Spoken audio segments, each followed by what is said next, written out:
This is crazy. This is crazy. This is crazy. Hey, life's a risk, carnal. Tell me something, my friend. You ever dance with the devil in the pale moonlight? I do a great impression of a hot dog.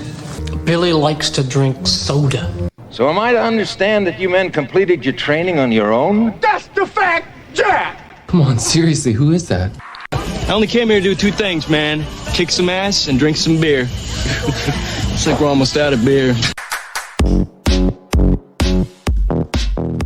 What's up, watchers? This is Now Watch This, and I am one of your hosts, Lucky the Dork Dad. And with me, as always, is Little Joe. What's going on? What's going on, watchers? What's going on? What's going on, Lucky? What are you up to this week? Unfortunately, a lot of nothing. I mean, I don't know, man. I saw you out and about everywhere, man. Like you're, meeting people here, meeting people there. Yeah, I had some stuff for Chuck from Just Another Friday Night to give him. Well, I met up with Alfred too. I got some comics that I got from.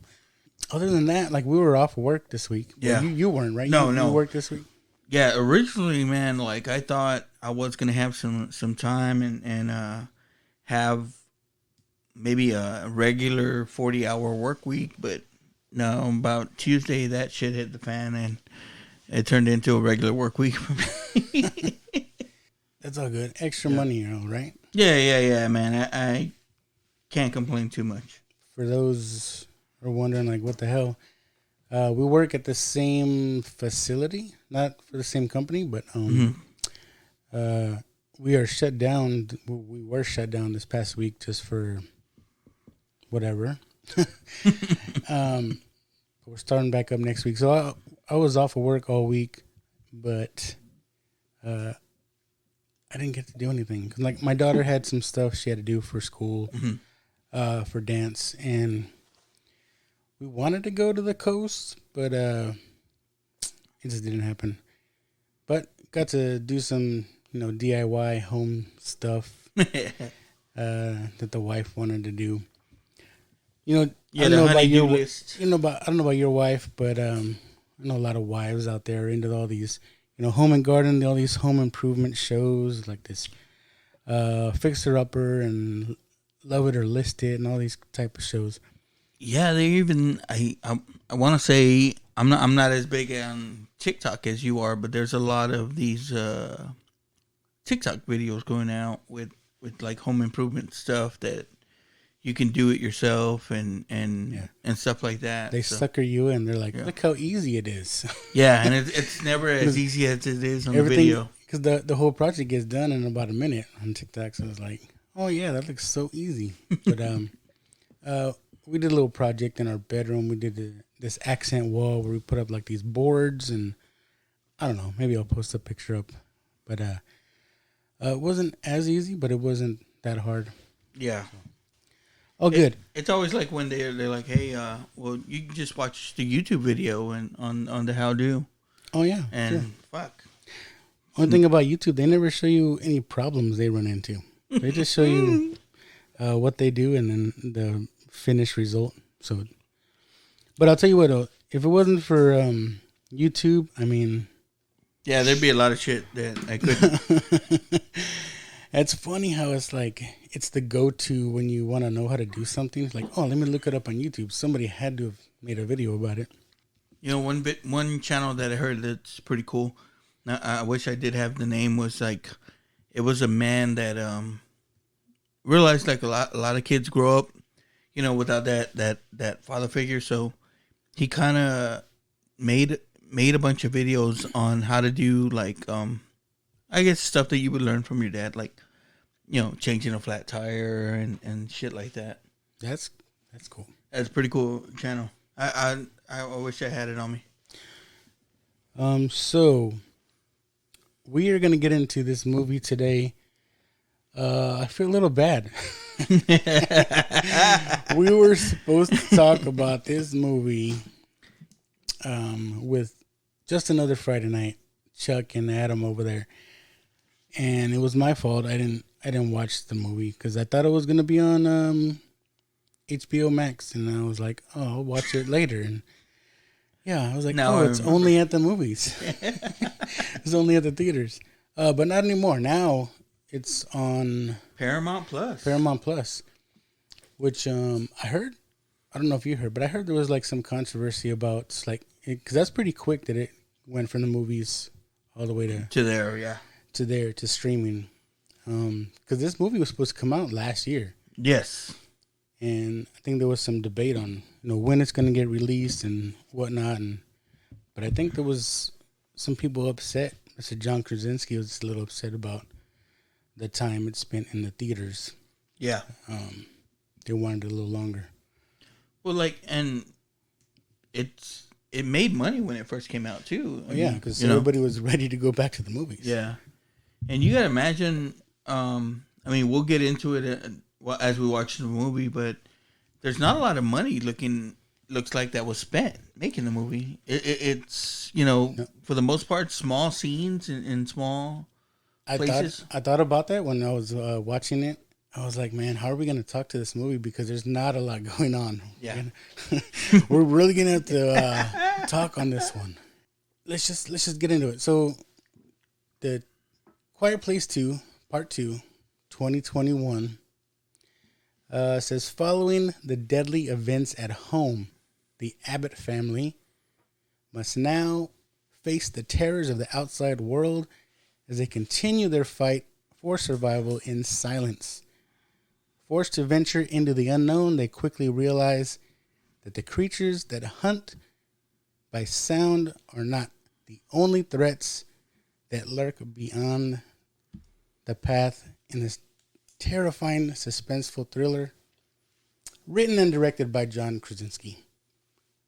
Mr. Fantastic. Yeah, Maybe. soon to be. Or Jim from The Office, for everybody. Or else. Jim. Yeah.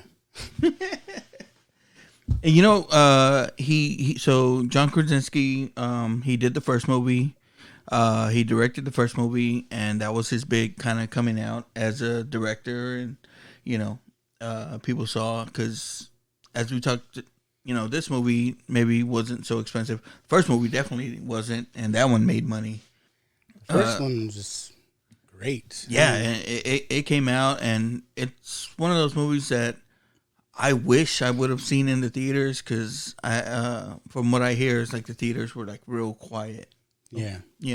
Hence the name. And I think, we see them in this movie, but I think the charm of a movie like that is you don't see the monster. Yeah. Or what's until towards the end. But yeah, let's just start this movie because we're gonna need some talking points while it's playing. Well, so those of you who want to watch along, Paramount Plus, Quiet Place 2, we're starting the movie right now. So Krasinski didn't want to direct the second one. Really? Yeah, he didn't know if there was a kind of story to be told. And then so when they asked him, like, well, what did you think? What were you thinking? And he kind of wrote out some points. As he's writing out the points, he says he kind of realized, like, I'm gonna have to direct this again. So, he came out and he did it, and even Emily Blunt, she didn't want to come into it. So I think there's always that risk or that scare when you have a very good original movie. You don't want to mess things up by putting out something that's subpar for a sequel. But I know we'll get into it, but I really enjoyed this one. yeah, I mean, and what's cool to me is that it's his kind of story, right? As far as I know, it's not something that was born in comic books, which so many things are nowadays. It wasn't a off an old story or anything like that. It's original IP. I like this this beginning. It kind of throws you for a loop because it says day one. Yes. And we see we're in the small town and it's completely dead. You're like, oh man, are things happening already? It's like, are we already in it? He's in this small general store here, just grabbing some oranges. Like, what's going on? And it's almost they talk about how the sound is almost a second part of the movie.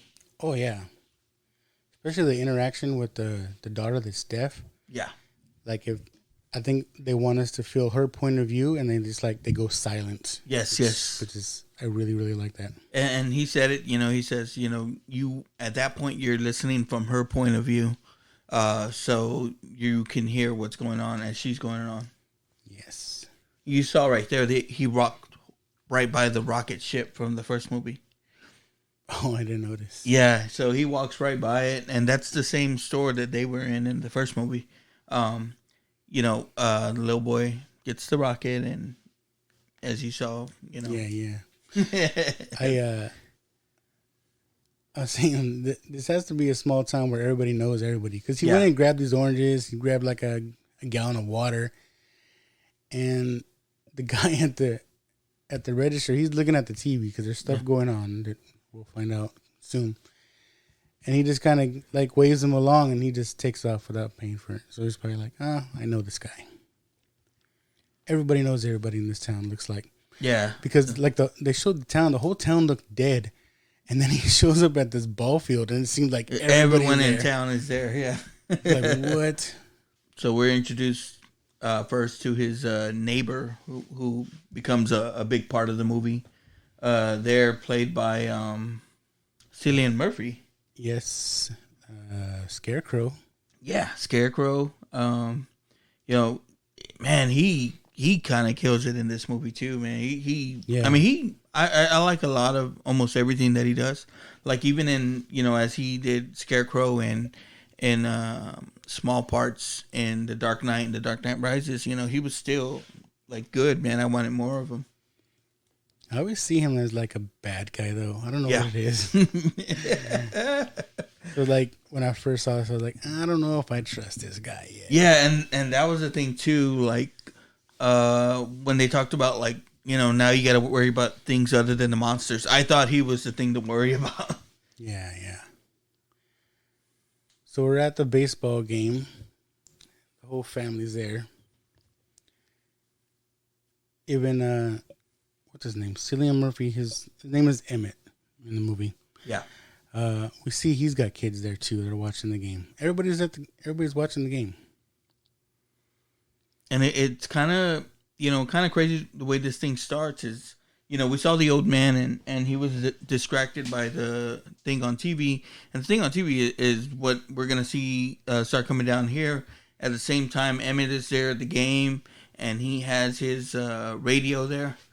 And, it starts interfering as well. So, you start to hearing things happen there. I think when they're at when he's at the store, the wife of the owner there says something like, "Oh, it was a bomb." Yeah. So they think it's some kind of terrorist thing. Maybe, I don't know. But I would say, like, you're in small town America. It's not necessarily the thing that you're worried about, right? A terrorist attack. It's like, that happens in the big city. That's not going to happen here. Everybody just kind of stops what they're doing and look into the sky. They see something, and I don't know about you. You can't really make out what's going on. It's just like a big cloud of smoke. Something falling. I don't even know if it's a meteor or something is coming down to Earth. Yeah. And so what they say happens is these things end up coming out of a comet that passed by Earth. So that's what these things fell out of, and there's not necessarily a motivation for them or anything like that. They just are predators, and they react to sound. So they're blind. They can only hear. So they react by sound, and there's no why to them. It's just this is what they're doing.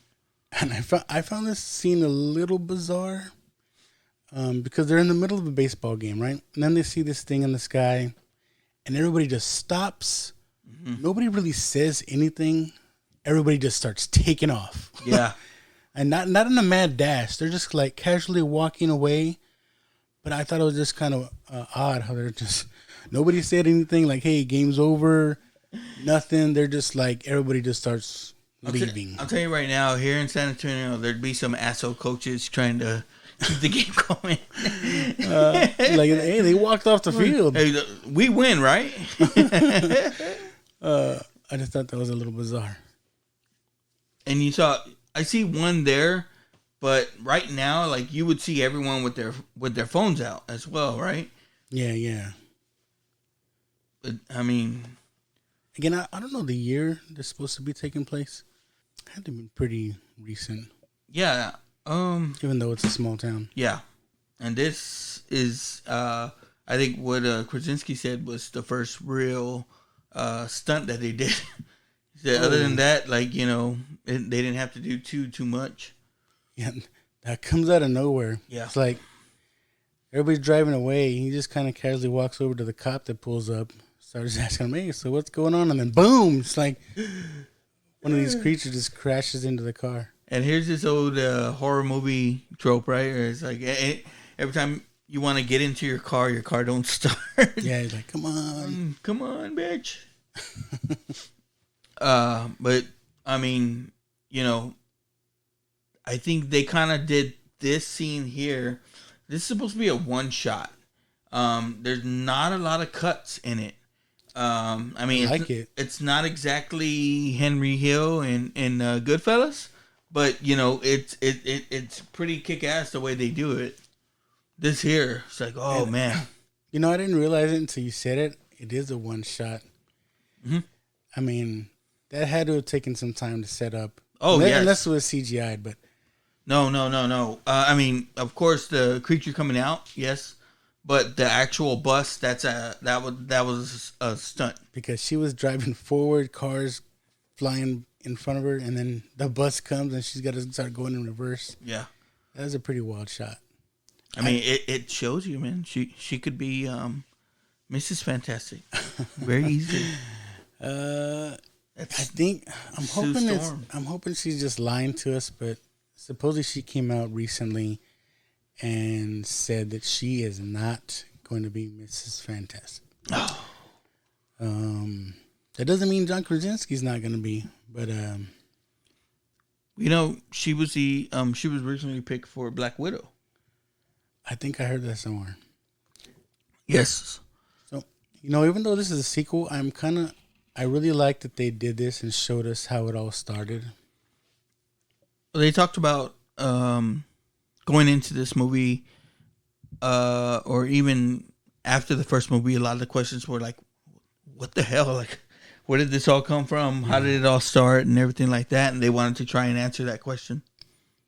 Now, this is an interesting scene because, like, everybody piles into the store. And it's like Krasinski kind of already knows, like, hey, shut up. Yeah. You got the store owner, you know, talking to himself. Other people talking, and he's just like, fucking be quiet. And while we've seen the creatures already, even here, we don't, you know, get the clear look at them, but you can kind of tell already how they're sensing people out. Yeah. So like I said, I don't know if he just picked up on that real quick or is it, maybe it's just something natural. Like, hey, shut up, you know, if they don't hear us. And then this girl's phone goes off, right? It's like, shit. And he's like, run. Yeah.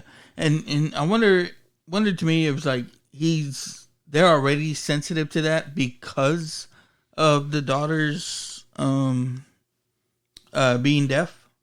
Probably. I mean, but you saw right there, man, it looked like that monster was straight chasing them. I like this kid that plays the son. His name is Noah Jupe. Noah Jupe.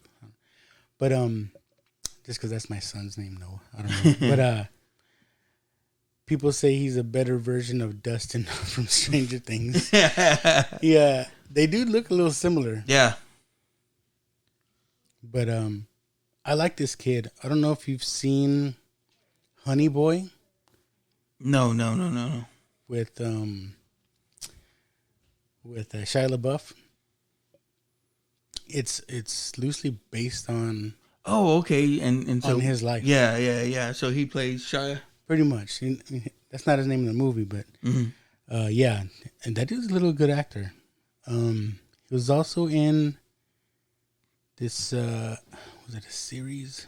It was a series on HBO Max called The Undoing, where he played the son of Hugh Grant and Nicole Kidman. If you haven't seen that's a pretty good show. And that's this kid here. Yeah, like I said, he's a good actor. I like him. That was a long intro opening scene, or cold open, whatever you want to call it. All right, so I mean, we get into the movie proper here, and they're in day 474, and it's supposed to take place like right after the ending of the first one.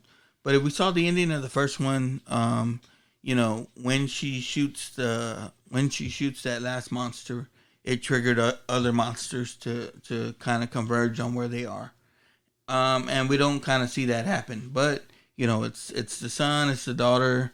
In the opening scene, we saw the little son.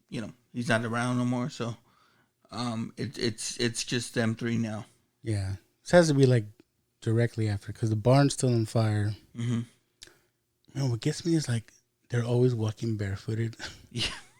And I know, bro, I hate it. I couldn't do it. I'd be like, just kill me. I mean, I'd want some chanclas or something. You know what? And I know, everyone would probably be in Crocs, man. They're quiet anyway.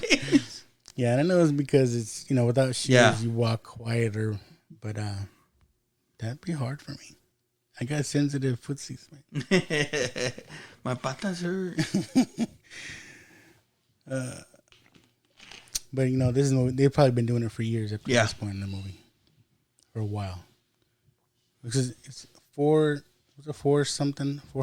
It was just a little over a year. 474, yeah. It's a little over a year. And then the thing about it too is I liked in the first one, like they had sand placed.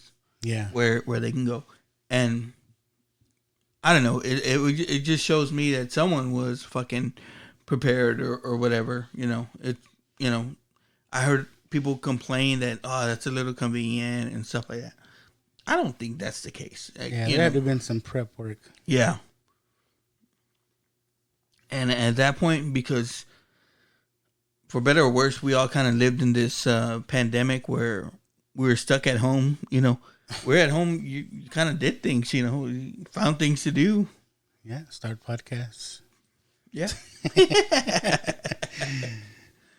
But, I mean, it was kind of, you can kind of see it happening. I mean, you're going to find a way to kind of survive any way you could. I remember, when the pandemic first hit and people were staying home and stuff like that, and people were going crazy, buying up all the damn toilet paper, we had to kind of find ways to adapt. Yep. So they pretty much know they can't stay at home anymore. They're gathering stuff up. The house is flooded. I don't remember why it was flooded. Something happened. And what's crazy is like, just to have a baby, right, in this kind of environment. Yeah. It's kind of crazy how they handle the baby. Yeah, and it just adds another element of anxiety, I guess, or anticipation. It's just like it makes you anxious every time the baby starts to get, whining or crying or something like that. You're just like, oh, fuck. So, for those who don't know, because these creatures that are after them are triggered by sound, how do you deal with the baby? They have the baby in pretty much a suitcase. Yeah. Like a suitcase or kind of box. And if the baby even starts crying, they just cover the box. They cover him up. Yeah. But they have an oxygen tank there with a little baby contraption for the nose. And I was like, man, that is so crazy. And here's the sand we were talking about. Yeah, and so they're going, and I believe it's for the first time they're going beyond the sand. So they wanted to kind of emphasize that, the dad's not around anymore, and John Krasinski was basically the one that prepared them and got them ready and got them to this point. Now, from where they go from here is beyond his, kind of teachings. Yeah. They never went out any further because they knew they were safe at home. Even this first step is kind of dramatic. It's like, yeah, you hear the crunching of the ground, the leaves and stuff as they walk off the last piece of sand. And even this one, all barefooted. I could imagine, the theaters when this one came out, and they had to have been quiet as well, right? Like, because at that point they're still not full capacity, and people were watching these. So I still would have been turning your cell phones. There's nothing like when the theater's quiet. Even though the cell phones are on silent, you can still hear the buzzing. Oh yeah. It's like, God, for real. Or these motherfuckers that they'll pull out their phone to look at it, and I'm like, what the fuck are you doing? Yeah, I'm just checking. Oh, like if I go, typically if I go to movies, it's me and my wife by ourselves, or it's me and my two boys, or my daughter, and they know it's like, hey, motherfucker. I don't know. I always have my phone on silent. Yeah. Not even vibrate, just like silent. Yeah, I don't want to be bothered. And that too is like I'm always like throughout the workday, 2 or 3 meetings or whatever, and it's not cool to have it on. Yeah, I don't want to be bothered. I mean, I don't care about my auto insurance running out. It's not your fucking your policy is coming up. It's like, no, you don't need to talk to me about my student loans because I don't have any. No, I don't want fucking solar energy. Yeah, this whole walk into the beyond, if you will, is so like every little thing, backpack gets snagged on the fence, and you're just like, oh yeah. Shoot, shut up. It's funny, man. Oh. So they're coming across, I don't know, this is some kind of like factory. And it's booby trapped on the outside. And it's, you find out it's their neighbor. But, there are other people out there. Where they're going, little girl lit the fire, another fire lit. Kind of reminds you of Lord of the Rings a little bit. Yeah. But it signifies there's other people out there, so that's what they're trying to get to. Yeah, so he's got the whole grounds in front of this factory booby trapped. Oh, shit. So Emily Blunt triggers the first one. It's just kind of like a noise, like an alarm almost. Walking Dead-esque. And then they're just like, shoot, we got to run. And he's got other traps and stuff, and he has like this bear trap set up. And dude steps right into it. Like Noah, God dang. I mean, even if you got to be quiet, you could not possibly. I know. I mean, I'd be screaming. Yeah. So at this point, you kind of think, oh shit, man, they're done. They're helpless. But you kind of they hints back to the last movie, and she shows kind of what kind of a badass she's kind of become, and they as smart as they become. She's trying to calm him down, but shit, he's screaming, and then they hear the little crackling and growling of a creature coming. It's like, oh shit. And our boy Emmett is just kind of all watching him through his gun scope. Not even helping, just like, you know what? Let me see what's going down. And then they pull out their trick that they learned because of the daughter that has the hearing aid. It kind of gives off some kind of frequency. Some kind of feedback. Yeah. When put up near a speaker or mic. It's almost like a dog whistle or some shit. Yeah, so they were able to stun this creature, and And she just blasted away. And so you kind of see it's like, and when that happens, you know, because the creature, because it's blind, it has these big old ears, and that's what we find out. Kind of gives them their weakness, because once it opens up, you know, that's when they have a spot or a sensitive spot to where they can kill it. Like I say, even though we didn't really see the creatures in the first one to the end, I don't really mind seeing them. No, Because you know, okay, you already know what they look like, so yeah. I don't know. What's that one movie? I can't freaking think of it right now. I'm not gonna lie though, I get a what were they called? From Stranger Things, the Demogorgon. Yeah. They're a little familiar like that to me. At least the head looks like a smaller version because the face kind of opens up. Yeah, a little bit. Well, another thing that I heard when this one was coming out was that somebody was also developing a spinoff to this movie. To this. So I would say, I mean, if this thing is happening and there's this alien invasion, it's not only happening in their little town, right? It's got to be happening all over the world. So I get you. Maybe another situation like that. So we meet up with Emmett. He grabs him, leads him into his little hideout. In this factory, there's like is it a furnace or I thought it was like a safe. I don't know. Well, it looked like, I mean, because you think that they're out in the farming community, so it's got to be some kind of silo, right? Yeah. But yeah, they say that like this is the furnace, and that's what they're sealed up in. So it's all steel door that latches closed, which they kind of prop.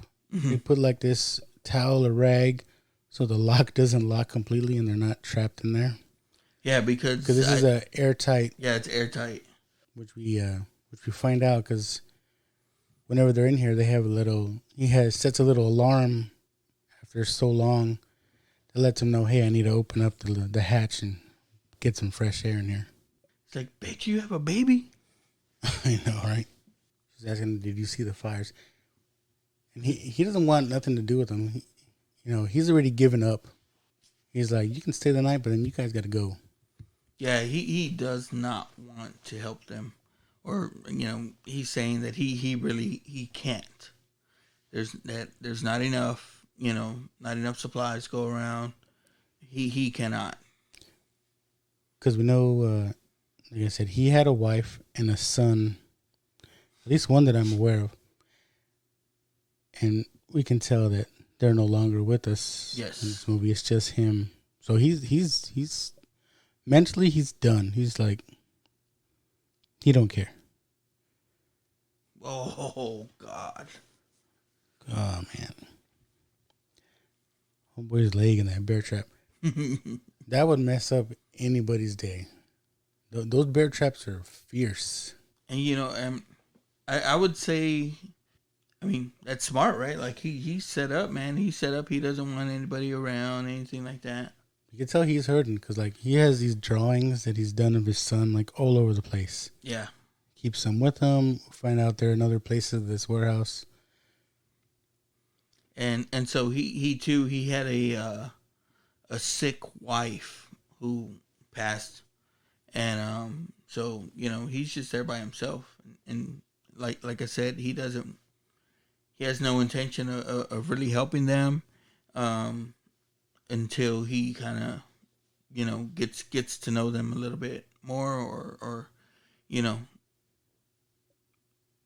I guess they talk about like him meeting her, kind of helped him to see that. Yeah, I guess it's like a calming thing for them.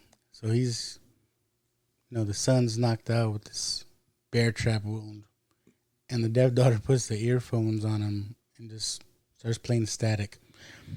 It might have been just because I think that's what John Krasinski did. in the first movie. Yeah. He kept trying to hear if anybody's out there, radio, anything. And then, you know, I don't know if it's triggered here or but they get to where they hear the Beyond the Sea song. Yeah, I think it's while the sun's knocked out, and then all of a sudden he hears it. And they talk about how that was kind of it's got many kind of meanings. That song, you know, that song's a reaching for. It talks about better days ahead and stuff like that. But at the same time, you know, we kind of find out why they are playing that song to kind of help people. But to me, it's like, why didn't they just, you know, kind of be like, hey, come over here? Yeah, I thought about that afterwards too. Yeah, so they're talking to him about what happened. He's like, what's that thing with the hearing aid? She's like, I don't know. It's like feedback, but it works. Mm-hmm.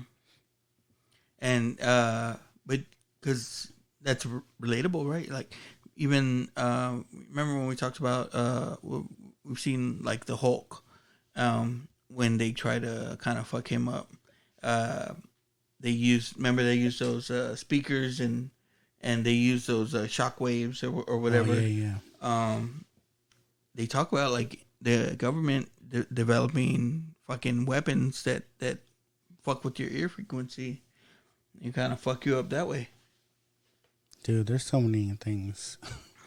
I'm sure there's a lot of stuff out there we don't know about that's probably just crazy, but be like fucking the first Iron Man where he fucking paralyzes him basically. Yeah. It's like, you know, they used it back in the day, chemical warfare. Shoot. That's scary right there. There's nothing you can do really. Dude, fucking speaking of who we work with, man, like I was hearing some fucking World War II experiments that they're doing on some podcasts. I was like, God damn, that's fucked up. Crazy. But I mean, you could think about like, if we talk about like they're thinking about doing a spinoff with this movie, how big they can go with it. You know what I mean? Like they can, you know, it could be like an actual fucking, an actual invasion, an actual war, or it could be something. You know, they keep fucking small like this, and how's another town reacting and stuff like that. It's the aliens they're keeping from us. Well, they're talking about, they're talking about a part 3 to this movie as well. Look, it could be a spin-off. So this is where the son starts waking up. He's like, whoa, whoa, whoa, whoa. Listen, I'm hearing this music. And they're freaking out because they're like, where's this music coming from? Because the dad, John Krasinski, was listening to the radio all the time.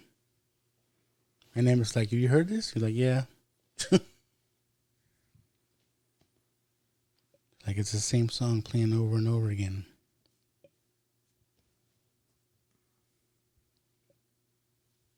So she had asked him about the fires and if he's seen him, and he was like, yeah.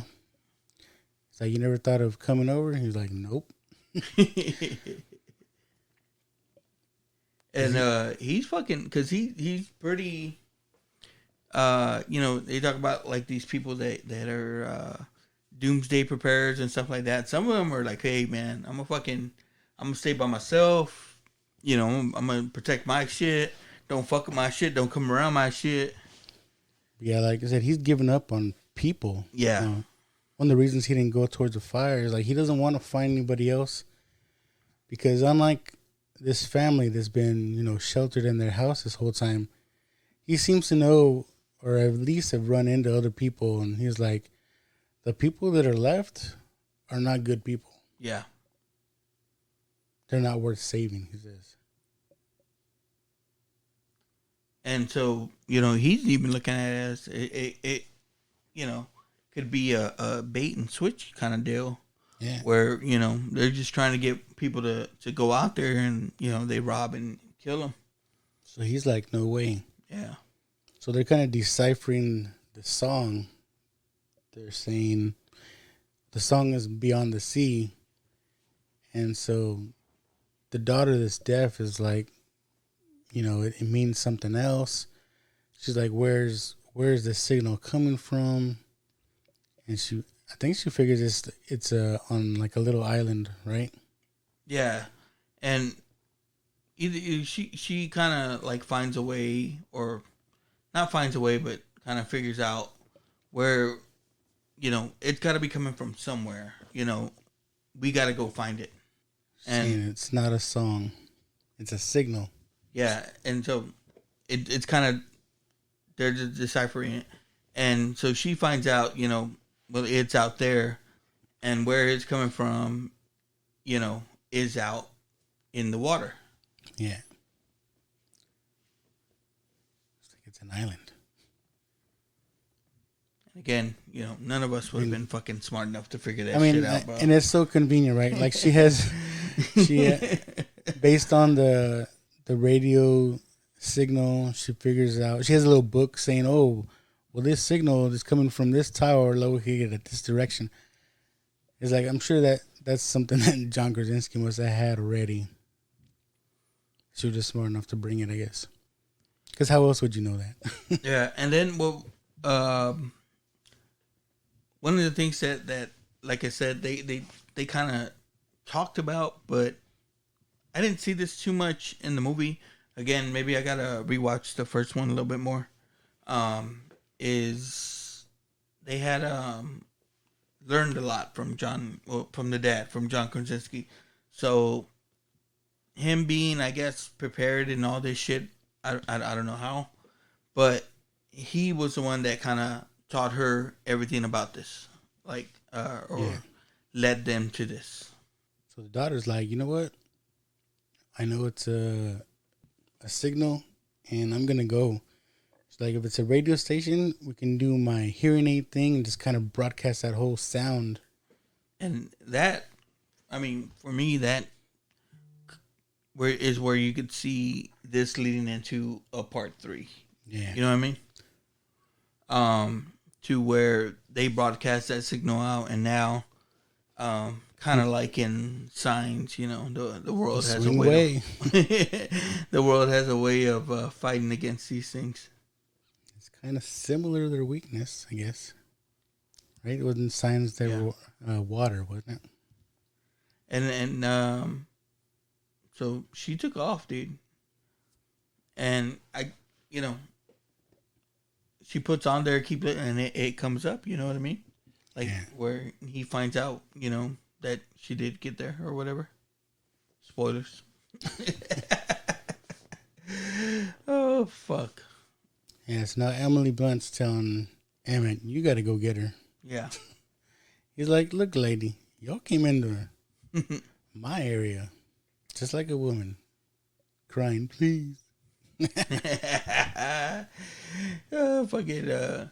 And she's like, you know, I ain't got a husband no more. I need a new husband. Man, there's something about that too. People were talking about. But comes up a little later, but because, you know, according to this, you know, the husband just died. Yeah. Oh yeah. Yesterday. So yeah. You know, his wife just died. I mean, well, I want to say, you know, when they meet, you know, at the beginning of this movie, in the beginning of the pandemic, or beginning of this invasion deal, is his wife was at home sick. So now the daughter's following the train tracks. She said, I can follow the tracks to the water and find out where this radio station's at. But again, like, I agree with you. It's like, why do this cryptic song? Like, oh, you know, come by the sea. Yeah. Why not just broadcast, hey, yo, we're live, survivors, come this way. Yeah, you know, if that's the case to where they kind of can learn that way. And it is, you know, her foot bleeding? Dude, their patas are all messed up. I think they show them later. They got like bandages on them and everything. She's like, I got to follow the tracks. So there's this train stopped on the tracks. Why not go around? No, let's just go through it. Let's go through the train. And that's what, again, you know, for me, again, you're scared of the things, but I mean, there's other fucking people out there. You know what I mean? Yeah. And for her, it's kind of she does have, you know, she is deaf, you know, she does have the hearing aid, but still, you know, it you know, her hearing can't be that great or whatever, or still, man, you can't trust people. She's doing her best at her Rick Grimes impersonation. But the thing too is, you know, she passed that train station with all the high heels and stuff left out there. What the hell was that? Was that just like, you know, people got taken out of their shoes? I don't know what that was. Again, she couldn't just go around this train unless she wanted to see what was inside. Yeah, looking for supplies or something. Because all there is just another big hole in the side of the train.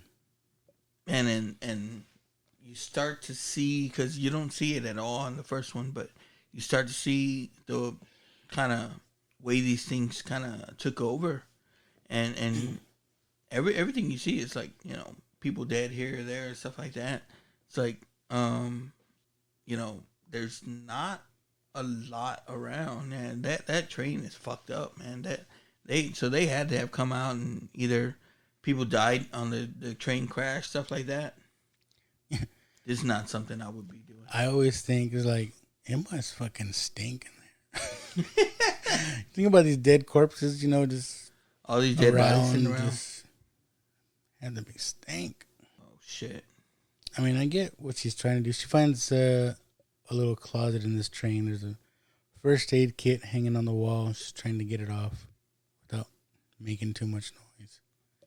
But I mean, fuck, dude. Is it worth it? It gives you anxious. She grabs at a dead body, just falls on her arm. She's like, "Oh shit!" It would have fucked me up. I would have screamed. The fucking monster would have came. And here we go. Yep, that little noise she made. There's one coming. She's like, "Oh shit!" She took the speaker with her and the shotgun. That's another thing. Like, she left, taking the only weapons that they know work. Fuck, these things are fucked up. Yeah. So she's got him stunned. She's like, "I'm gonna shoot this shotgun, goddamn it."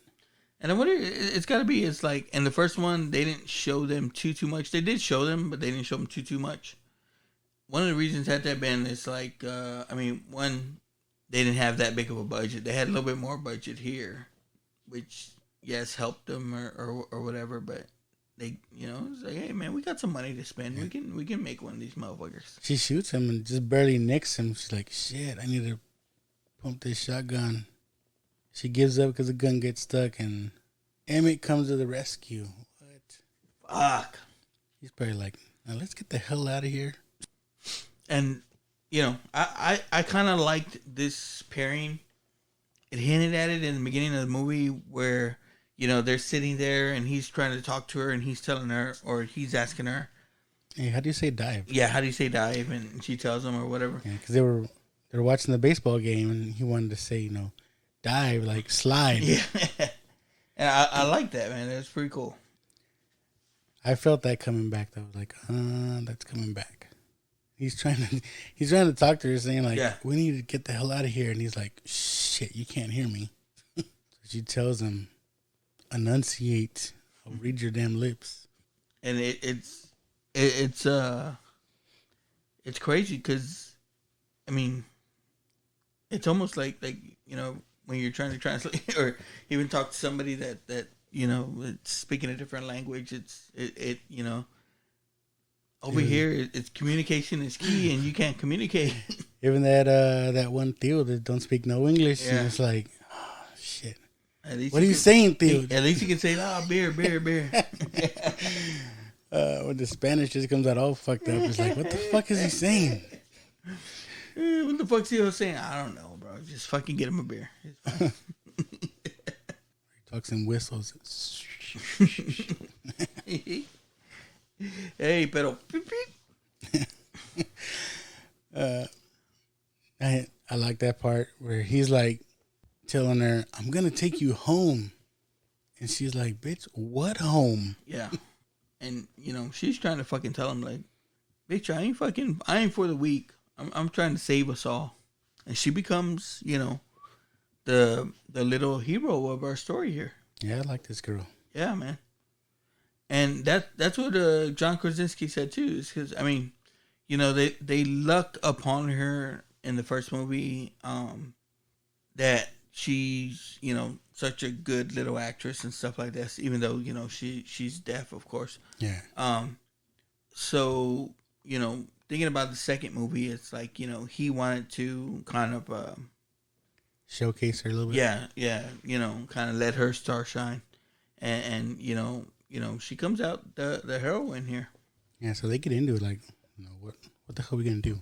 We're already out here. and you know, she's telling him, it's like, hey man, this is where it's coming from, this is what we're doing, stuff like that. And you know, I want to say his fear is based off the aliens, but like you said, his fear is knowing that, you know, there's other shit that's out there. Yeah, he's like, it's not worth it. Now Emily Blunt's here is like, shit, we're running out of oxygen. The oxygen tank is running low. She's looking at her other son. It's all fucked up from the bear trap. And they're just fucking stuck there. It's like one can't go. And we go back to the dead deaf sister. She wakes up on the train, missing her earpiece. It's like, oh shit. It's like, that was my only weapon. And Emmett's gone. She's like, what the fuck now? Yeah, and that was, again, it's like you said with Cillian Murphy. It's like, oh man, you knew this dude can't be fucking trusted, yeah, man. For real. I was like, oh shit. Fucking I knew he was a scarecrow. bad guy. I'm telling you.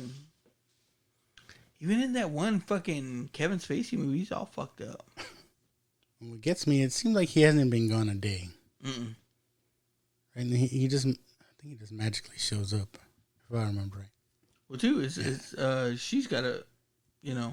Yeah, he has her stuff. But he's like, I made it. I found the boat. I found the boat by the water, by the sea.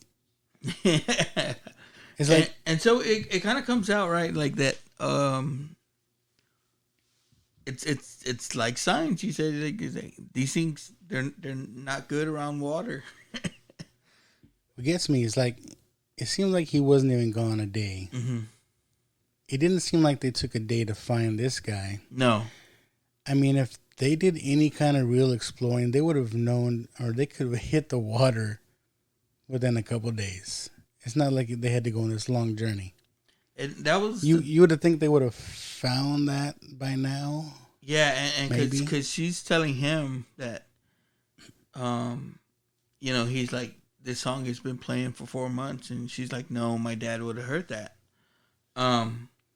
It seems to me like Krasinski was just trying to keep, in his own right, he was trying to keep them isolated and protected.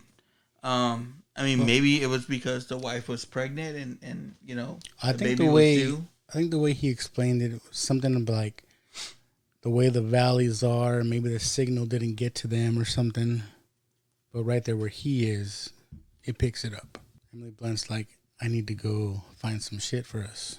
Stay here with the baby. Yeah. I mean, that had to have been a good skill because they're talking in sign. Yeah. Which they don't have to, but they're doing it just to be quiet.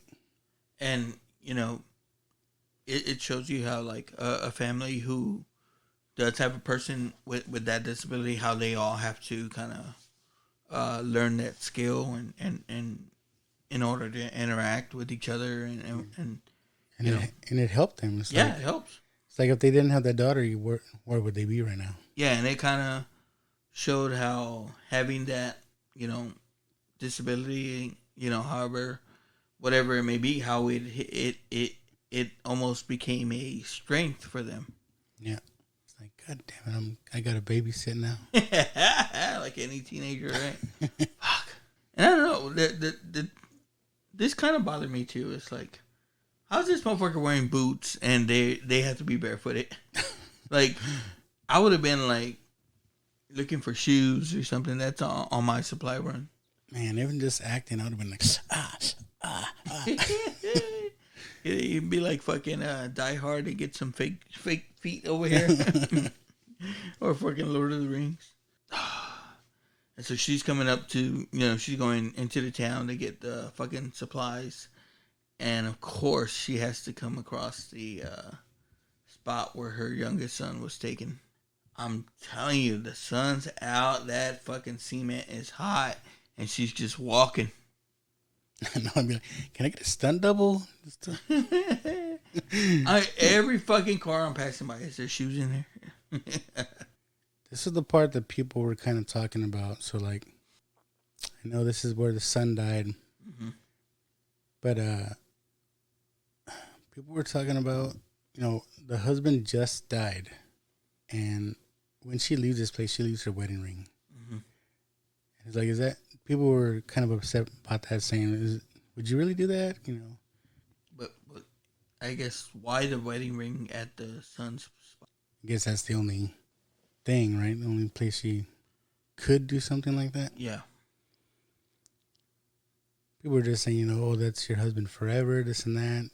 But they would, the normal person would want to keep that ring, but sometimes you got to move on too. It's like, he ain't coming back. I don't know. It's just one thing people were talking about. Yeah, people are always going to have some kind of fucking issue. Because like we were saying, the husband died just days ago. Yeah.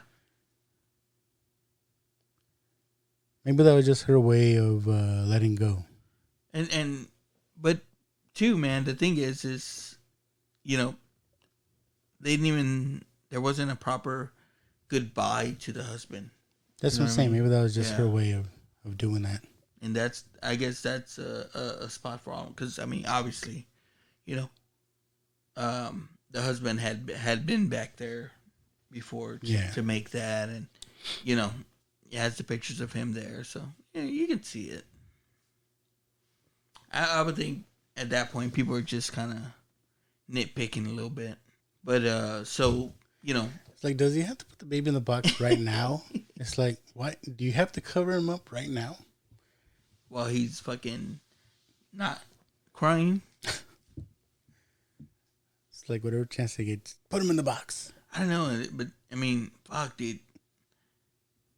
At a spot like this is, they saw where the boats are, and presumably they saw the island where the song is coming from. So they see where they have to go.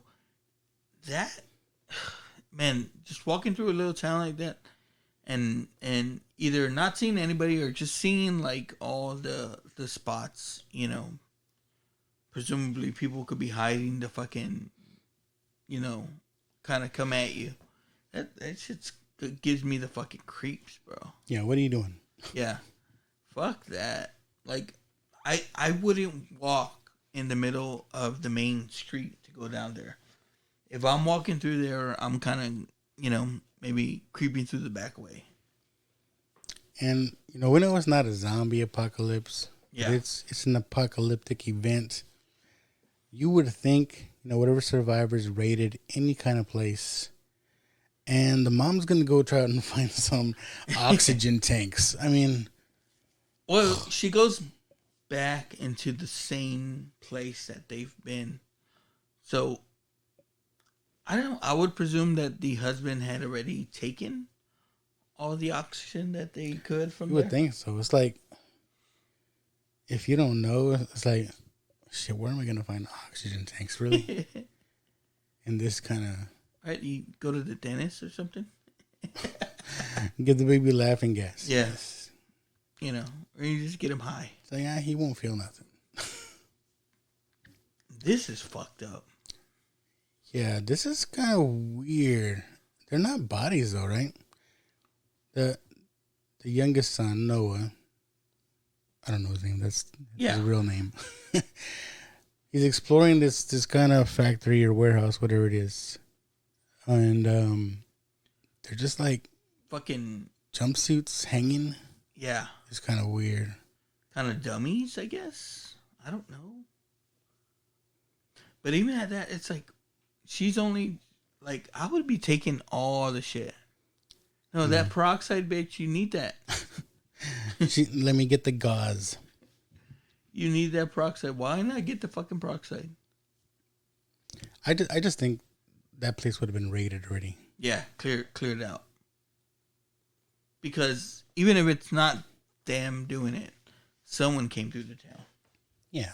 I mean, there's stuff thrown around. It's like... We've seen The Walking Dead. We know how it happens. Yes. A year later, that shit would have been gone. Yeah. Especially that shit. Especially the pharmacy. Yeah. And, you know, this is the way things happen now in an apocalypse. You just come and take whatever the fuck you want. So we got the dynamic duo, Emmett and the deaf daughter, on the boat dock. He came back. He was like, "Oh, I found a boat. There's like 20 boats there." Yeah. And then they hear things. And again, like, for me, it's you gotta know there's fucking people there, dude. For real. Or something like it's. But he even said he was skeptical from the beginning. He was like, yeah, people up there, you don't want to meet them. Yeah, they're not good people. The ones that are left, you know, because again, if you've survived all this time and everything, you've got to have done some shit to survive. Here we go. She found her oxygen. 2 tanks. Let's go. She's like, why didn't he fucking get these the first time? Could have had 2 extra tanks. I wouldn't have to make this fucking trip. Now Noah's looking in this warehouse again. He sees more pictures and drawings of Emmett's son. He kind of finds where, I guess, Emmett has been sleeping at or staying, you know, all this time. More drawings. And then, this is fucked up. You know what I thought?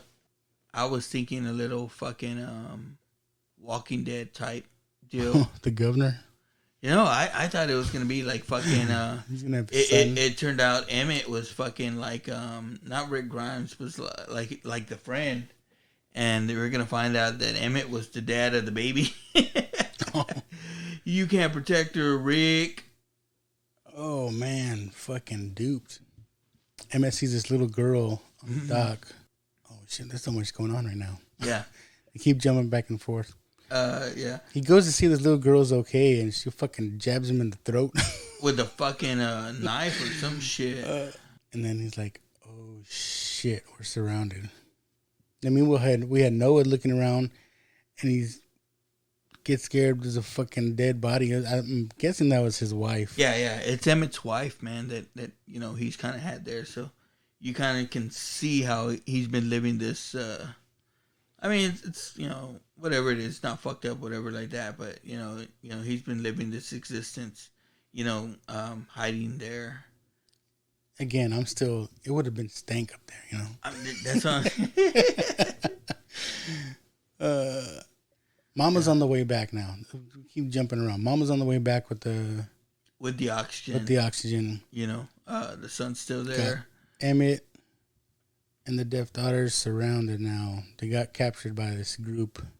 Has been kind of watching the boat dock. The Whispers. For real. Because they know not to talk. They know not to make any noise either. Yeah. You know, they're one of the other Walking Dead groups. So when Noah saw that dead body, he ran, started making a bunch of noise, and one of the creatures came after him. He headed back into the furnace hole with the baby, and shit. He closes the door, but he didn't put that towel there, and he's locked in there now. Shit. So now it's kind of a race for the mom, not knowing that she needs to get back to fucking open them up, because they only have a certain amount of fucking oxygen in there. Yeah. Now, they do have the oxygen tank that the baby and him can survive off of, but, you know, who knows? You know, it was already getting low. He's already starting to hyperventilate, like, oh, shit. Don't take deep breaths.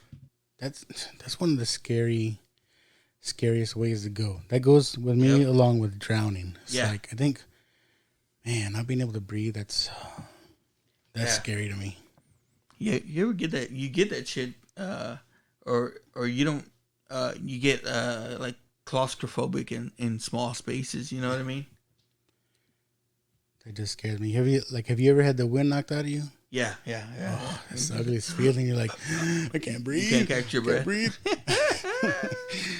Yeah, fuck that. No, just try being fat and walking for a little while. I'm just saying. Yeah, I can't breathe. I don't know how y'all's parking is at work, but it's like from the work building to the parking lot, it's like, whew, okay. Fuck that, dude. Getting. I've been in y'all's plant, and I would imagine walking to your work area, because I've walked that fucking long green fucking aisleway. Yeah. It's like, oh.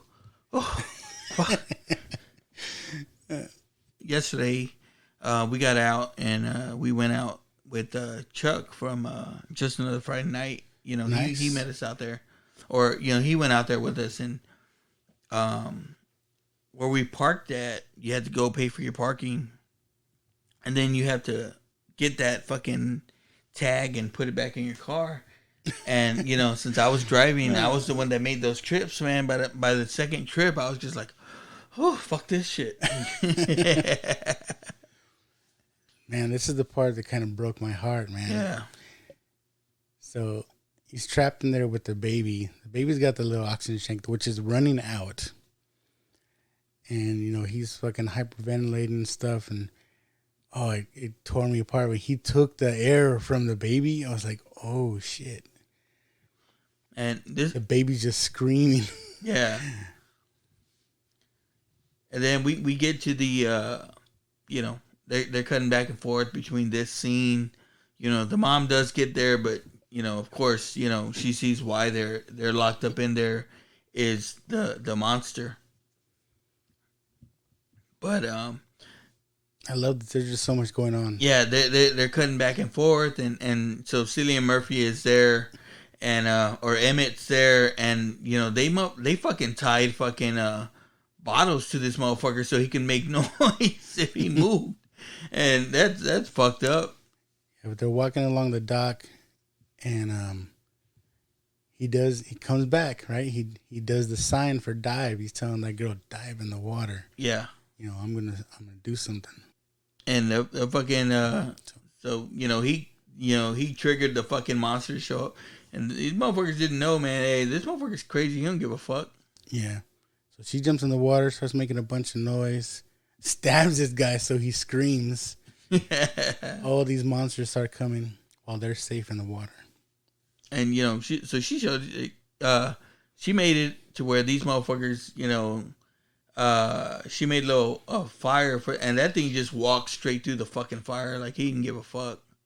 Damn, it's tearing me apart. I think he feels it too. He's taking the baby's air and like he's crying too. He's like, damn, this is so wrong. Yeah. And so he's trying to, keep himself alive, keep the baby going as well.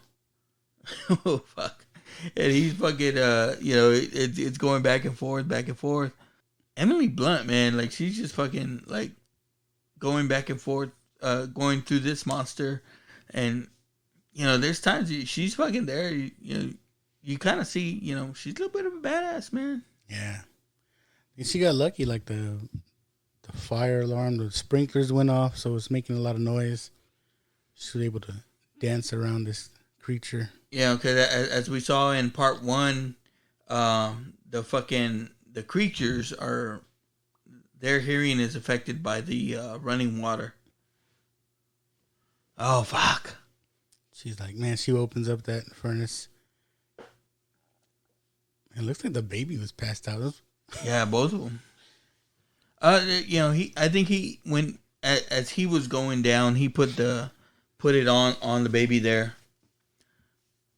But in this scene, we see one of those fucking monsters gets on the boat. Yeah. But we see it drown. Yeah, right? We jump in the water. It jumps in the water and fucking drown. It can't swim. That boat, though, says Sea Star. Another one jumps on the boat. He's like, fuck, right. I ain't jumping off. Yeah. And they already unroped that boat, so it's just kind of floating there. Yeah.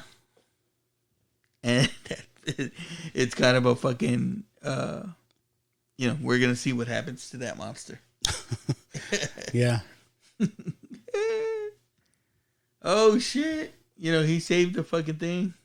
Right? Yeah. So they got their boat. Yeah, They're got floating off. a little boat to going towards this island. All right. And we're back. That's got to be an every episode. Yeah. And we're back. All right, so we see, they got on the boat and they get to the island they were trying to go to. And, fucking people are just chilling on this island, Yeah, they're like, what the hell? They're like having a barbecue. Everything's all cool. Oh, we can make as much fucking noise as we want. We're good. I've always thought that too. Like when watching The Walking Dead. Yeah. I was like, what if they touch a little bit on Fear the Walking Dead, where they get on a boat and just. But I always wonder, like, if they find a small island, do the rules still apply? Yeah. Well, we know the creatures can't swim, and you're right. Like, this would lead to a perfect spin-off or continuation. Yeah. Sequel. Maybe people find these islands where the creatures can't get to. Well, and the thing was too, they kind of jump into them meeting these people, but they didn't show any part of them meeting them. You know what I mean? Like, yeah, all of a sudden they're all chummy. They're sitting down next to a fire. You want some coffee? I would have been more skeptical. Who are you? Yeah. How'd you get here? This and that. But these are the people that set up that song. Yeah. The radio station is on this little island. I would have told them, what's with the whole beyond the sea? Why not just say, hey, fuckers, we're over here? Hey, why did y'all start a podcast out here? For real. We would have been doing Now Watch This out there. It's like, what can we watch? And me, I'm always the one. It's like, how are these people getting powers? Does this island have its own power plant? Yeah, or you got windmills, or what's going on? What's going on there? Where the signal come from? How are y'all able to broadcast this? Are y'all hearing anything else? But at this point, what is it? Day 474, 475, somewhere around there. It's how is there still electricity out there? What's going on? And I like it. It's just another weakness. So they can't swim. They don't like feedback. They got we like feedback. There's a there's a sensitivity to their hearing, But cause it showed you that one fucking monster just walked straight to the fucking fire, wasn't affected by shit. He's kind of telling the little story of how it happened. Only 2 boats survived, and they're here. They're there. I like this actor too. He doesn't have a lot of big roles, but I think I know him best from Gladiator. Yeah. Yeah, he's got. I think what was he? Wasn't he one of the Ice Giants too? In one of the Marvel movies, right? Now I know he was in Guardians. I think. Was he in Guardians? I want to say his name, but I'm gonna mess it up. It's like. Oh yeah, you can't say it. It's like Digimon, Honosu. I don't know, but not Digimon. I'm sorry, man. But yeah, I like this guy. Yeah, and he doesn't have no like the character on here is just the man on the island. Right. You know what? Well, that is what it says. His man on island. Yeah, no, he doesn't have a name. He's in. I mean, but here's the thing too. He's in. Oh, he was Shazam. Yeah, he was in Shazam, but he's in Aquaman too. It's like, so he's fucking 2 people in the DC. Huh. I don't know. But he's one of the. I guess he's one of the. He's in Captain Marvel as well. Yeah, I think it's the same character. Yeah. So he's one of them. He's Koroth or whatever. So now it's like, okay, they're there at the island. But you know, say, hey man, what about my mom? You know, I know. we're fucking bringing her back. You know what's going on there? But I think Emmett's trying to figure out and say, you know what, you're right. And you know, Little does he know. there's only a little bit of fucking peace out there. But you know, I mean, because those, you know, the people that they got to them, they're still there. There's only a few of them left because you know, he fucked them up. But you know, they got to figure out.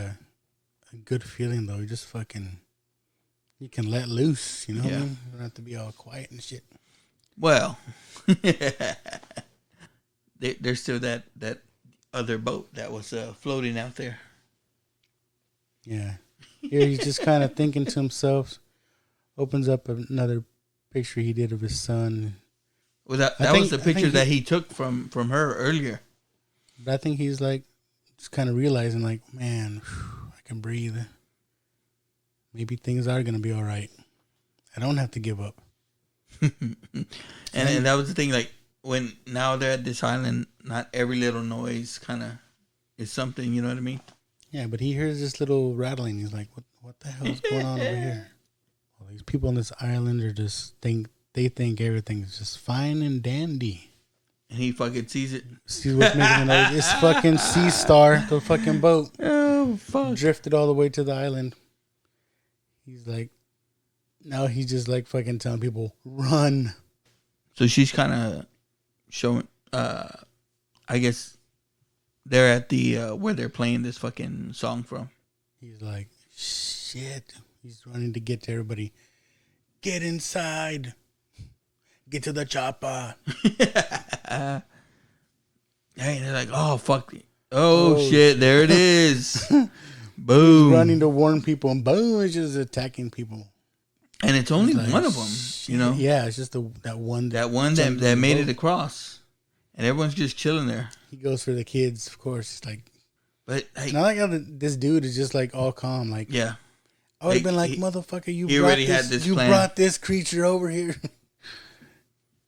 You know what I mean? I'm surprised he wasn't all mad about it. He's like, what did you do? Yeah. Motherfucker serious. Alright, so and then how did this car get there?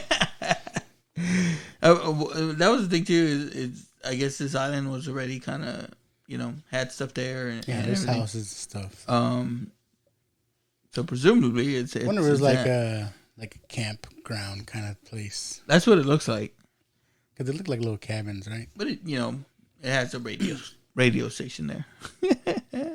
But you know, so you know, he's doing the hero like thing, I guess. You know, on the island, you know, he's honking the horn to get the creatures to follow, or get the one creature to follow them, and making the noise. And there it goes. I mean, but what was the plan though? I know, just to lure it away from everybody. Like, to me, it's you know, there's one creature there, so let's fucking kill it, you know? Yeah. Maybe that's why they were heading. They were heading to the radio station. This is another thing. It's like they open up this garage to get into the radio station, and the door is locked. This guy has a key, of course, but does it need to be locked? I mean, who else is going in there? Yep. Then they're like, do you have the keys? Do you have the keys? He gives him the keys, and he's like, wait a minute. I don't hear the creature. Yeah, it's going back. I need to go back. And yeah, he came back for him. and it's just that one that, again, to me, it's they could have fought it. Yeah. Now he's, you know, they have the hearing aid, you know, they had the way to share it or whatever. Why didn't they? And you know, they're locked in the airtight thing. Creatures outside. They're sharing the baby's air. Yeah, they're having to share the oxygen. Now they do have the towel there, so they could open up, but they have the creature on the outside there. I would just crack it open a little bit, you know. Now they're in the radio station with the monster out there. They're in the recording booth.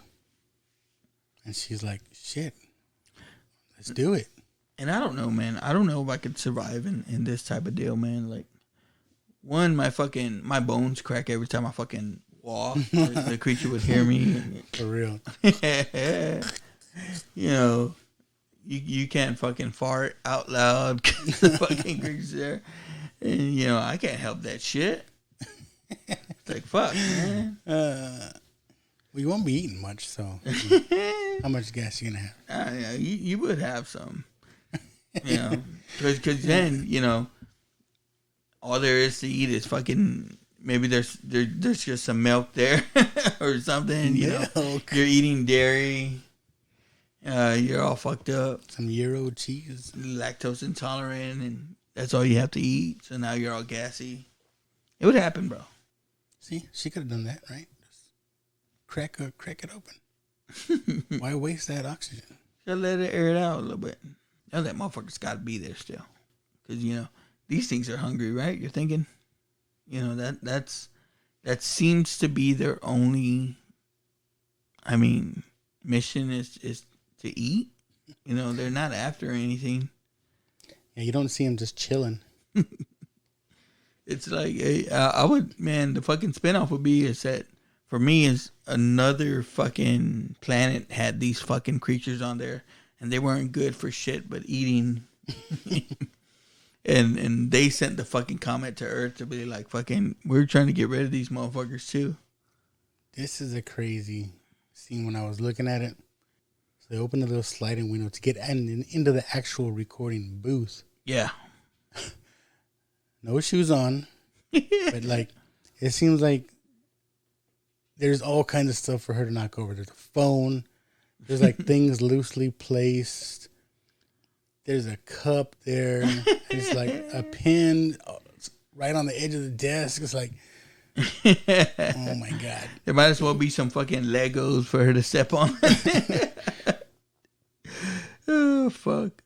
Look at that. He's like, oh, I'm going to step on a drawer. Nope. There's literally nowhere for her to step. No, but he hears it. He hears it.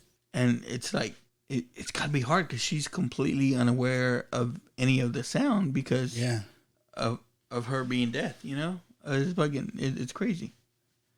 It's crazy. It's crazy. You know, I was talking to a friend of mine and I was like, you know, you see that at A Quiet Place or whatever. It's like, what did you think? He's like, I don't know, man. For me, it was pretty eerie. I was like, all right, motherfucker. Pretty eerie. Yeah. Like, yeah, all right, smart guy. It was pretty fucking, it was good dad joke. I need to try to add more of these. Oh, fuck. But, man, again, just like part one, there's just all these scenes that is going on, and it just has you on the fucking edge, right? Like, you're fucking, like, what the fuck is gonna happen? And yeah, like this, these scenes again are happening simultaneously. They're at the warehouse trying to keep this thing out. They're at the radio station. It already kind of sliced at Emmett. I would be like, you know what? Fucking let's do this. She gets her earpiece. It's like, we need to broadcast this shit. look at that. And she's fucking, she's pretty badass right here. And it's almost like in the first movie. Boom. Yeah, she turns the radio on and it's playing the song again. Beyond the Sea. And so, you know, presumably they're hearing it. You know, fucking Monster got him. Monster's getting the mom. Boom. Gets the fucking mic, puts her earpiece to there. Boss. And they go crazy. He got it. Look. Boom. Brother So he knows she's fucking there. Yeah. He hears it in the headphones. He's like, oh, shoot, she did it. Unplug the headphones. Boom, bitch. I like how they're both kind of doing the same thing. Yeah. these guys are all stunned. And it turns from, you know, they go from a state of fucking fear where they're all fucking, you know, ready to hear, they're, you know, ready for their last moments, to now they're in power. she just grabs like a piece of conduit. I don't know. Yeah. Again, it's fucking both badass fucking, because it's happening at the same time. And again, John Krasinski, man, he does a good fucking job of directing this shit. I mean, it makes me think that, you know, he's ready for the MCU. He's ready for the 4, man. And I like how he let the kids do it. You know what I mean? It's like it could have been Emmett, right? Yeah. It could have been Emily Blunt, the mom. No, he let the kids take him out. Yeah, and he put it into a situation. Oh fuck, the fucking creatures are here. Damn dogs. But he put them into the situation where they had to, you know, they had to be the ones to do this. And this is a badass move. Yeah, he made her a badass. She pulls the pipe out. It's like, yeah, you didn't really need to do that, but it looks badass. And you know, he talked about, like, in the first one, he had to, you know, meet her mom, and kind of explain to her, you know how they were gonna use her daughter's fucking being deaf in this movie and stuff like that, and how it kind of fucking, like, you know, it made her, like, he made her a big part of it, because, you know, again, you know, for these, you know, other deaf people, I would imagine this is pretty badass, you know. Yeah. That's why I was wondering, like, when you mentioned they're talking about another sequel, they kind of ended just like, there's no like cliffhanger or what if. They just kind of, they kill these two beasts at the same time, different places, and it's over. But it's almost, that's kind of the way the first one ended as well. Yeah. Though. You know what I mean? So it Daddy leaves it died. right there. Boom. I guess it just gets you thinking, okay, people can survive on islands or near places near water, on boats. But it's a matter of resources now. And then, you know, while at the end of the first movie, they found this way to beat them. Now they've shown other people, or they're going to show, it's going to show how other people can use this weapon that they've discovered to defeat these creatures. Maybe we can just talk about that one now. We'll get over the sequel or spin-off. What would you think you want to see at? I don't know. I don't know if they need to still maybe focus on the mom and son part of it. Like, I don't know if Emily Blunt comes back for the next one or whatever, but I think it's kind of showing how they can use this and broadcast it and help other people defeat these creatures. Yeah, that's where I was at. I was like, maybe you just go with the kids or just one of them. Yeah. I really think maybe I would like to see just a deaf daughter. Maybe she's the only one that survives, and, you know, she's like a badass, you know. And I think it maybe goes there. You know, it goes to where maybe this signal is being broadcast to other people, and at this moment when, you know, it broadcasted and it showed these people, it showed other people how these things can be beaten. Yeah, I just see her like all Mad Maxed out, you know, you know, with like those little like the little portable amps with like where they for guitars and stuff. Oh fuck! Like, yeah. I see her like with one on each hip and just like whenever she runs into a problem, doing the feedback. Yeah. That would be badass. But again, I mean, you could see how they could keep it small too, and now it's them going back for the mom and the brother and the baby. Yeah, I just think, you know, like you were talking about, Krasinski wasn't in it at first. It's like, I think he's worried about the story, because like we can talk about what we want to see, but like as far as story, it's like this is where it can get kind of cheesy. Oh, but yeah, and like talked about like the spin-off type deal. It's you could see how, again, this thing is happening here and it's very localized in what they've shown, but you could see how it's probably affecting the rest of the world. You know what I mean? Like there's a big city that's being overrun by these things, and how are people reacting there? Maybe a spin-off. Maybe instead of A Quiet Place, maybe like a Quiet City, and it's like a story about a different family, a different group of people. Well, I would like to see this, like, how's the government reacting to this? You know what I mean? Like they talked about how the National Guard was involved in. They're underground. Yeah. So what's going on there? How are they reacting? Like you can big movie it, like some shit really went down. I bet there's secret government places underground where they're just ready. Like I would think there's some kind of you remember the Cloverfield movie. I never saw that. Never saw that. This big fucking creature, and they kind of found footage that thing, but then they went and I think they made it like a part 2, and they made it to where they showed the big aspect of it. But I think for here it's like you can show how they're fighting this thing. Maybe them going to the crash site or where these comets fucking went. Or, at the beginning of this movie, they talk about like this guy's watching on TV and, a bomb fucking landed or whatever. So you can see maybe that aspect of it. But I kind of like, they don't really get into the details of what happened. Right? Yeah, it's just kind of, we're just all assuming. Right? But we can go see that now. Yeah, go see that. I'm telling you. Now see this. Well, let's jump into the other ones. I don't know. I got to think about them, though.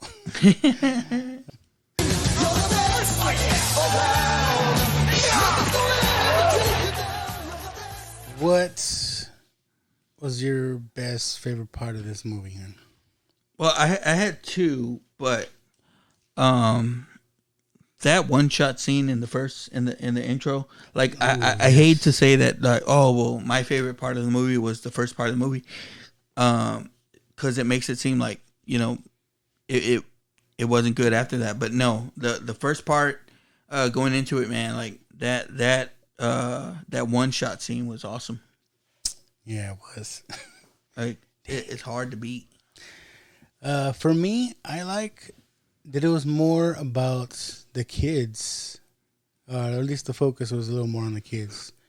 Like I said, they were the ones that made the kill shots at the end. It's like, I like that he, maybe it's a setup, maybe it's, like you're right, maybe a setup for something coming, but he made them the forefront since he wasn't there. Emily Blunt, she was present, but I still think the kids took over this movie. Yeah. So, I like that a lot.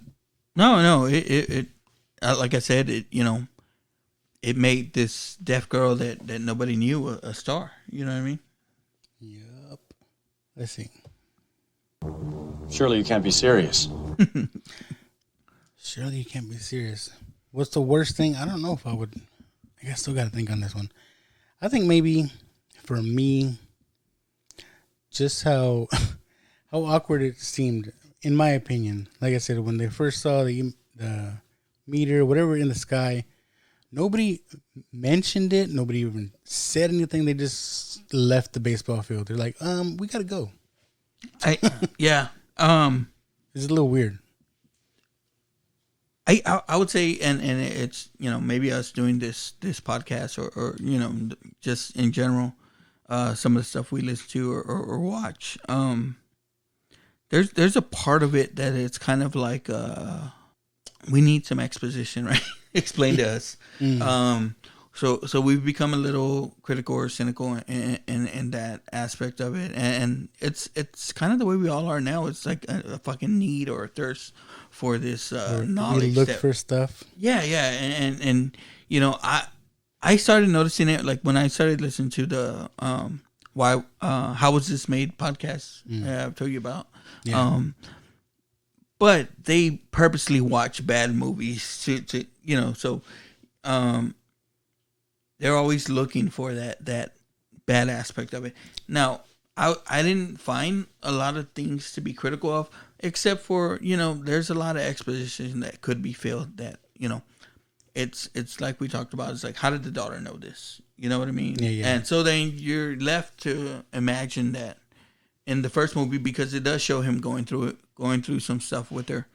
It's the first movie is the dad taught them a lot. And, in this time that they've been living, because, they've presumably been in it for at least a year or a little bit over a year, as we saw, the dad taught them all this, and kind of built them to, or built them to be able to survive once he's gone, because in this time, in this apocalypse as it was, is you never know, I guess.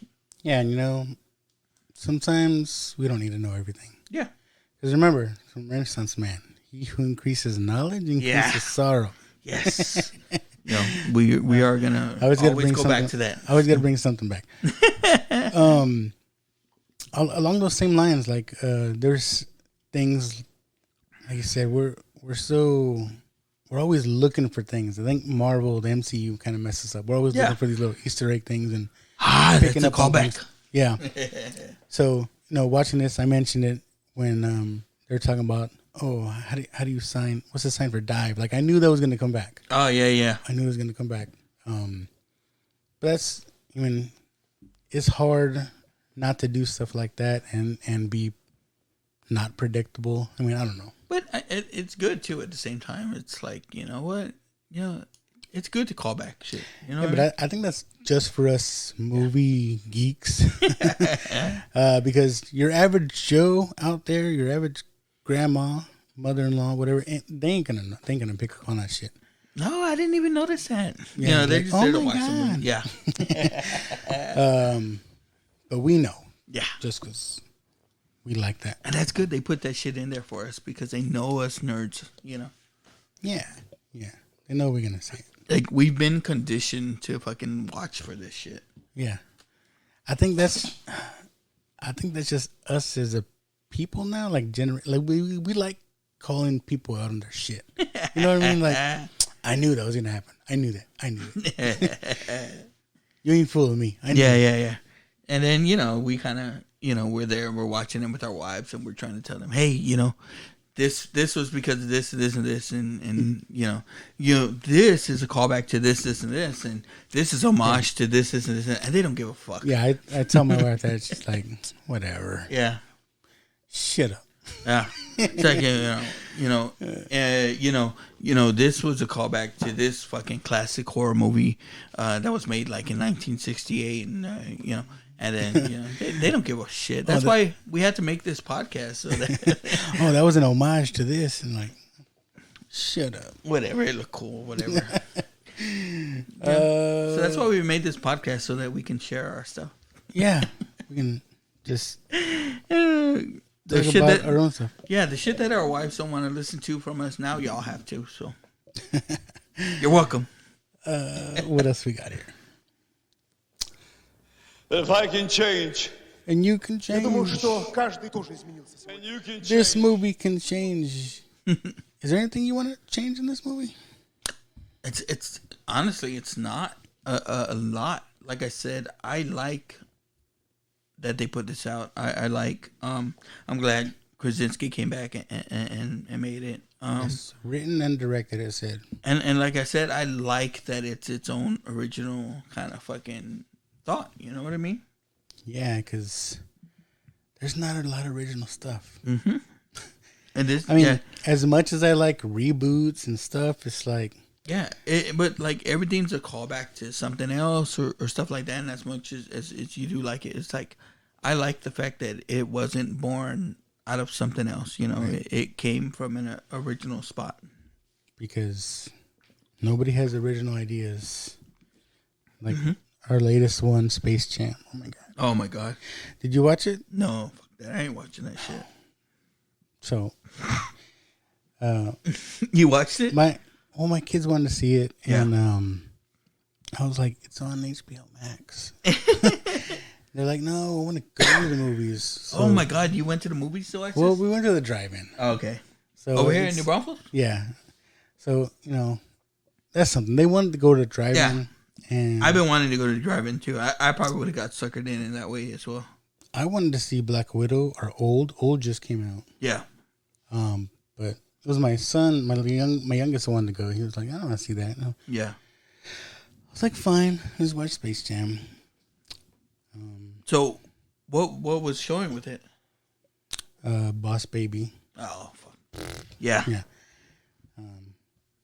Yeah. No original ideas anymore. But and that's the thing, and you know what? It's not a lot of these people's fault because there's a lot of people with original ideas, but movie studios, they're not fucking banking on original ideas anymore. You know what I mean? Because there's a lot of old people in charge. They go with what's familiar, what they know. They don't want to take a risk on something that they don't know that's gonna make money. That's why all these superheroes, I mean, things that people know, they know they can. They make know money they're gonna off make of. money. Yeah. No matter how bad of a movie DC comes out with, people are gonna go see it. Dude, yeah, they're gonna make fucking money off of it. Although I got high hopes for this new Suicide Squad. Oh yeah, dude. Me too. Yeah. It looks good. It looks like It's coming up pretty quick here. Yeah. What's his name making it is probably what's doing it for it. But James Gunn. It looks like they're letting them kind of do what they want to do with that movie. Yeah, they were like, you did good with Guardians, so here you go. Because where they're going with this fucking movie, it's fucked up, man. You know who the villain is and everything like that? Or have you seen it? Squid dude?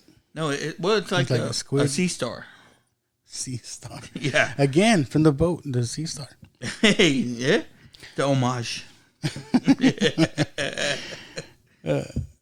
But, again, like I said, I like when an original movie like this comes out and it does make money because it shows that there's fucking original IP out there that can, make some money. And even, like I said, there wasn't a lot put into it to make it. Yeah. It does show that, those movies can still be I think made. more studios need to stop worrying about these big budget movies. Go for these low budget indie type movies. Take a risk, take a chance. Because, we talk about it like a lot of our ideas for what we're going to do next or the movies that we want to cover.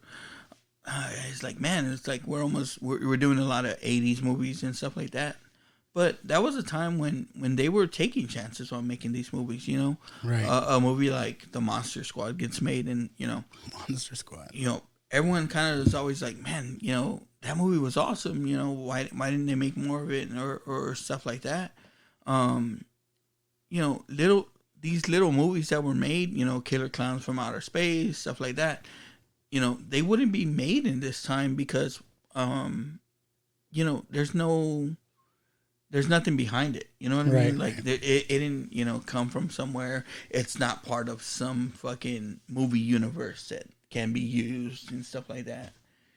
So that's why I guess we love the 80s. I guess. Man, I love the 80s. I mean, we mentioned moving violations in the last episode. So I posted up the poster, and like people were like, "Whoa!" Those who knew it say they love that movie. Yeah. Those who hadn't seen it, Chuck. It's like surprise. People are telling them it's a good movie. So that's in our watch box. Yeah. So we're gonna do our taco rating, and then we're gonna do it here on the show.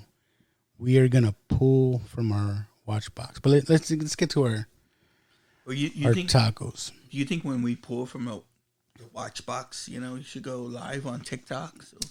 I'm gonna record it. Okay. I'm gonna record it. We're gonna do a little pause, and I'm gonna record it. So we're gonna post that on our social media. Our first dive into the watch box. Yes. Which we need more contributions because we want it to be a mystery. Yeah, And again, wow, we definitely have stuff I think that we want to cover, especially as we start getting into the back to school stuff, and then we get into the Burr months, as my friend Anthony on Tis the Podcast likes to call them. Those October, November, December movies, that we want to cover, we want, the fans to be involved a little bit. Yes, sir.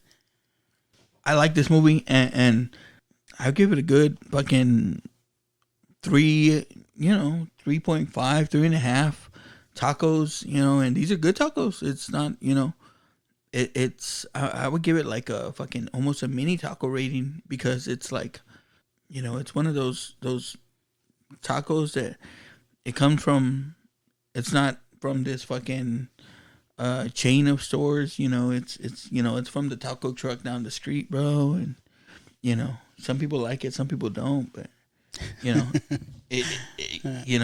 get those orders and it comes with, it's got the onion on the side, and, it's probably, you got some chado beans that came with it as well.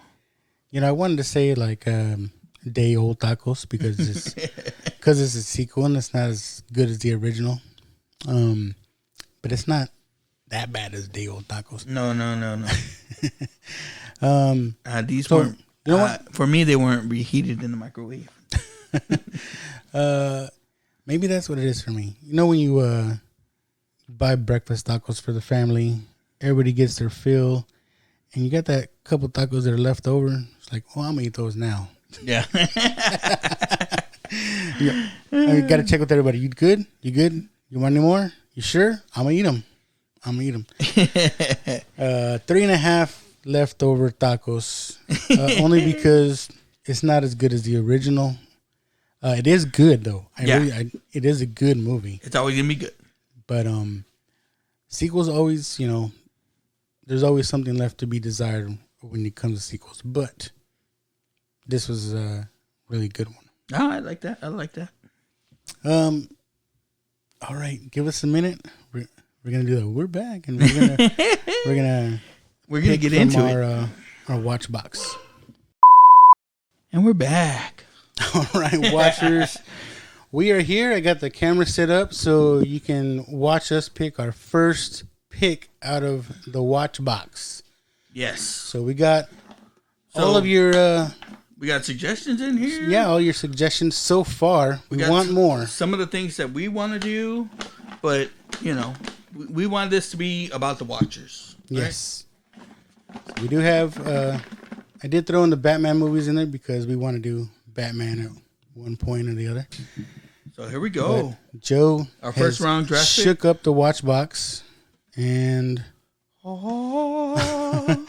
what is he gonna pick for us? Okay, let's see here. Oh man, I didn't think this was gonna be so hard. Zapped by Rich Elson Escrow. Oh man, he just posted this too. Zapped. So this is what, Charles in Charge? Yes, with Scott Baio. Scott Baio. Chachi. That's awesome because that just came up. That was a recent pick. Awesome pick. You know what? And I liked too is when this was mentioned, we did get feedback on this as well. Yes. Of course, Chuck hasn't seen it, but everyone else that grew up in the 80s has. So I like that. We went 80s and then we went current, and now we're going back to 80s. Yeah. So and we love the 80s. Awesome. Yeah. I like that movie. Have you seen it? I've seen it. Yes, of course. I grew up in the 80s. Of course, I've seen it. Come on. I wasn't deprived. I like it because we can talk about Charles in Charge too. Happy Days. And I'm right. Charles and what was it, Buddy from Charles in Charge are both in this movie. Yes. They're best friends in this movie. Yes. So it's almost like Charles in Charge got zapped. I got to look it up. I don't know what came first. Yeah. It might have been this movie. I don't know. Yeah. It'd be funny if it was afterwards because, Charles in Charge was a family movie, and then, this one's kind of a little raunchy. But. So it'll get in. It'll get into like, when we talk about what changes we would have done or anything like that. It's like, I would have liked to seen Zap the show. Awesome movie. Now the challenge is for me to find it digital or How physical the fuck does copy. it stream, yeah. I gotta find it. All right. Well, that was our version of Now Watch This, Quiet Place 2. And remember to keep watching. Keep listening. I'll add in the music. I didn't have it queued up. We went out yesterday. This is crazy. This is crazy. This is crazy. Hey, life's a risk, carnal. Tell me something, my friend. You ever dance with the devil in the pale moonlight? I do a great impression of a hot dog. Billy likes to drink soda. So am I to understand that you men completed your training on your own? That's the fact, Jack! Come on, seriously, who is that? I only came here to do two things, man. Kick some ass and drink some beer. Looks like we're almost out of beer.